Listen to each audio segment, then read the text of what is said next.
So hello and guys, तो welcome back to my YouTube channel. आज के video में हम बात करने वाले हैं जो बीओ का डेली अकाउंट का रजिस्टर है, यानी कि ब्रांच ऑफिस है, पोस्ट ऑफिस, उसका डेली अकाउंट का रजिस्टर है वो कैसे मेंटेन करना है। तो इस वीडियो में मैं आपको इसी के बारे में जानकारी दूंगा। और जो जीडीएस बीपीएम है वो इस वीडियो को लास्ट तक जरूर देखें, क्योंकि इस वीडियो में मैं आपको डेली अकाउंट के फॉर्मेट के बारे में बताऊँगा। तो सबसे पहले तो एक ऐसा आपको रजिस्टर ले लेना है। उसके बाद इस तरीके से आपको एक फॉर्मेट तैयार कर देना है, जिसमें एक ही लाइन में आप वो चीज़ें लिखेंगे जो आप पूरे दिन काम करते हैं। तो जैसे कि ये 1 जनवरी का है, यानी कि पूरे जनवरी मंथ का है ये फॉर्मेट। तो इसमें जैसे 1 जनवरी का है यहाँ पर, तो ऑफिस का जो ओपनिंग बैलेंस है वो सबसे पहले लिख देंगे 8,051 रुपये। जैसे ओपनिंग बैलेंस था एक एक तारीख को, तो सबसे पहले यहाँ पर ओपनिंग बैलेंस लिख देंगे। उसके बाद जो आरपीएलआई उस दिन में अगर कोई जमा होती है तो वो आरपीएलआई का जो अमाउंट है वो इसी लाइन में लिख देंगे। जैसे कि यहाँ जो आरपीएलआई का है, एक भी ट्रांजैक्शन नहीं हुआ है और 6 तारीख को 4,456 रुपये आरपीएलआई के जमा हुए हैं।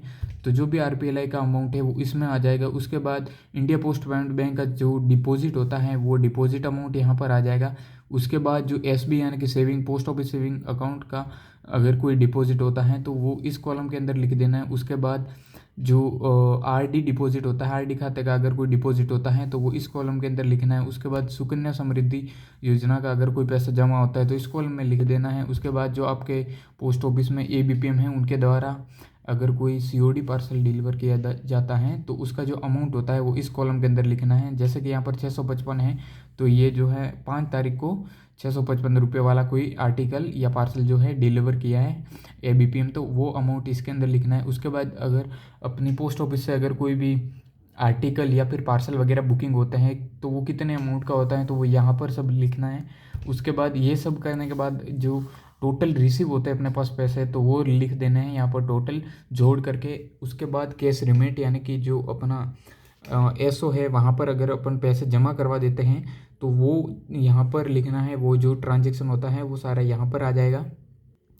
उसके बाद अगर कोई आईपीबीबी का विड्रॉल होता है तो वो अमाउंट इस कॉलम में लिखना है। उसके बाद एसबी सेविंग अकाउंट का अगर विड्रॉल होता है तो वो यहाँ पर लिखना है। उसके बाद टोटल पेमेंट्स यानी कि आईपीबीबी और एसबी को मिला करके जो टोटल हुआ है वो यहाँ पर लिख देना है। जैसे कि 5,000 और 28,800 रुपये मिलाकर 33,800 का जो है टोटल यहाँ पर लिख दिया है। उसके बाद जो क्लोजिंग बैलेंस होता है डे एंड करने के बाद जो अपना क्लोजिंग बैलेंस बताता है बोर्ड रिपोर्ट में, तो वो यहाँ पर लिख देना है। उसके बाद बीपीएम जो है अपना सिग्नेचर कर देगा।